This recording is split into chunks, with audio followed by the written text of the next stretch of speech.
Do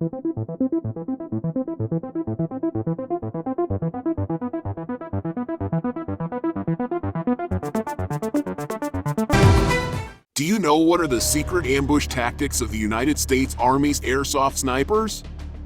Here is what you want to know about it. If you've ever seen a sniper on the news or in a film, then you have probably noticed that unsettling, half-man, half-shrubbery appearance. That is thanks to a ghillie suit. Snipers are masters of disguise who are able to hide in plain sight, providing overwatch, scouting enemy positions, and, when necessary, taking out threats. You can play hide and seek with anyone, just not with these snipers. Let's unpack how snipers disappear in plain sight during combat.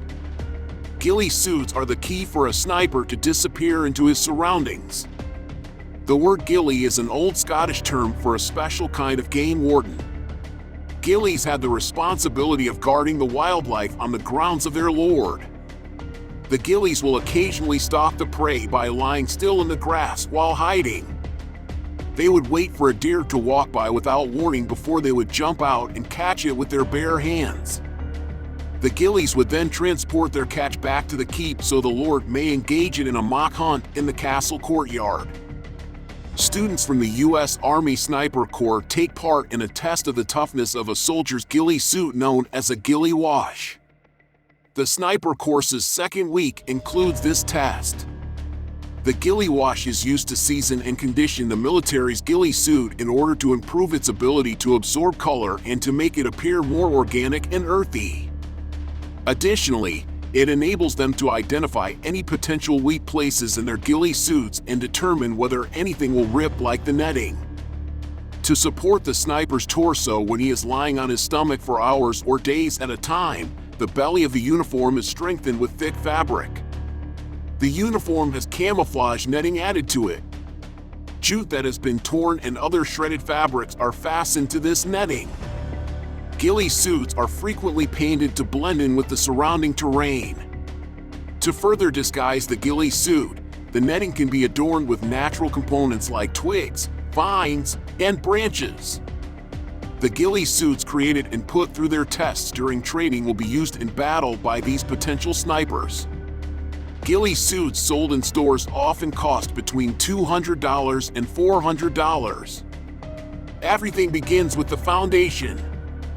For many, it's one of their older uniforms or one they can purchase used for about $100. They can simply cut it into a number of pieces, stitch a number of pieces of mesh for venting into it, and then sew netting to the outside of it.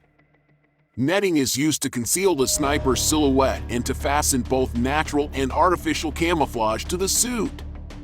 Jute, a fibrous plant-based fiber, is the most popular kind of artificial camouflage. To avoid standing out and making themselves particularly obvious to the adversary, the soldiers must make sure that the color they choose complements the surroundings. Throughout the sniper course, instructors check students' ghillie suits multiple times. They perform a 360-degree inspection to make sure that there are no blowout areas, such as the elbows, armpits, and crotch of the pants. Since there are no perfectly straight lines in nature, tools like firearms and antennae frequently reveal covert placements. Snipers also create miniature ghillie suits for their weapons to combat this. Snipers wrap their weapons in canvas and manufacture little sleeves to blend into the surroundings using the same principles of camouflage. The ghillie wash starts with students crawling and rolling across various terrains including gravel, pavement, and sand. They are soaked down in water to get them wet, creating a lot of weight that adds up to the challenge. Exercises such as lunges, squats, and push-ups test the suit's ability to stretch under pressure. After roughing up their suits, students crawl on their stomachs and backs through wet and muddy trenches to add color to them. It's necessary to get the color deeply rooted in the fabric using deep clay mud, so they need to find a good source for it. The last section of the ghillie wash takes place in a 200-foot-long trench filled with water reaching up to chest high. The soldiers have to crawl low over any kind of obstacles found in a battlefield environment. The students crawl out of the trench, get hosed down to get rid of any remaining mud, and then hang their suits outside to dry. Although it is a very physically demanding exercise, it is absolutely vital to test the ghillie suits to ensure that they will stand the test of time. During stalk events, the ghillie suits are put to their ultimate test. Students must move across forested terrain without being seen by instructors who are strolling around them or by people who are looking at them through binoculars from a distance. In order to provide themselves with a basic layer of camouflage as they wander over the terrain, the class wraps themselves in natural vegetation before the event starts. They have several tie-downs on their ghillie suits, including ones on their hats, tops, and bottoms. Students are instructed to blend natural and artificial camouflage in a ratio of 30:70, and they are required to choose their foliage wisely.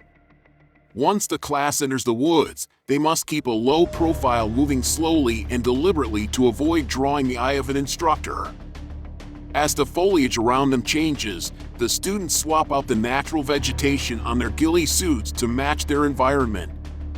But even the smallest of imperfections in a student's camouflage will get them spotted. A well-constructed and properly maintained ghillie suit can last a sniper's entire career. The beauty of the ghillie suit is that it can be manipulated in so many different ways to kind of tailor it to whatever environment you're in. The Army Sniper School, the Marine Corps Scout Sniper School, and the Special Operations Target Interdiction Course all used the flame-resistant ghillie system, FRGS, suits when they initially went into use in 2012. These suits, according to the Army, require a few significant upgrades. The FRGS suits are bulky, hot, and come with a lot of extra parts that aren't needed. To suit their own preferences, soldiers are making their own ghillie suits from custom materials. But more crucially, as America's enemies' capabilities advance, current U.S. military camouflage becomes more and more exposed. The improved ghillie system suits are eventually going to take the place of the FRGS suits in the Army. As part of the Army's heightened emphasis on military modernization, the new IGS suits are anticipated to be of a lighter, more breathable material that can also provide the stiffness needed to effectively hide the wearer. The flame-resistant ghillie suits will still be required after 2 troops from the Army's 11th Armored Cavalry Regiment died in Iraq after their camouflage sniper equipment caught fire. However, the combat uniform worn underneath will largely provide that protection. The new suits will also be modular, allowing snipers to disassemble them on the battlefield and add or remove components like sleeves, leggings, veils, capes, and so forth as required. Going back, there are a million things that go into being a sniper, and you have to be good at all of them. Snipers have to manage their tracks, scent, shadow, glare, and countless other things to remain hidden from enemies. There are just many things snipers have to think about. So, imagine yourself on a battlefield as a sniper. If you are facing east in the morning, the sun is going to be coming at you, so you need to do something with your scope to prevent glare. To combat this problem, snipers build cat eyes. They use natural vegetation, wraps, netting, or whatever to block the optics from any observation but allow them to see through it. As for scents, snipers avoid scented soaps, smoking, any type of cologne, or deodorant. In colder climates, a sniper can eat snow to hide their breath, but it only works for a short time. They would have to continuously eat snow, and then they have to pee, bringing up another potential consideration. Snipers also have to think about bodily excretions. Sometimes when nature calls, a sniper will use bags with sponges to soak up their business. They can also bury it in the earth. Other times, they just have to hold it. Warfare is always evolving, which means that US snipers have to be ready for anything. The next time you are in a land filled with trees and vegetation, you might want to be extra careful.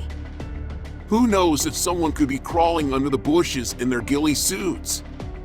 Do you think you have the ability to camouflage as wise as snipers? Let us know in the comments down below. If you have also enjoyed this content, please don't forget to like and hit the subscribe button and the notification bell so you can always get to watch more incredible videos like this.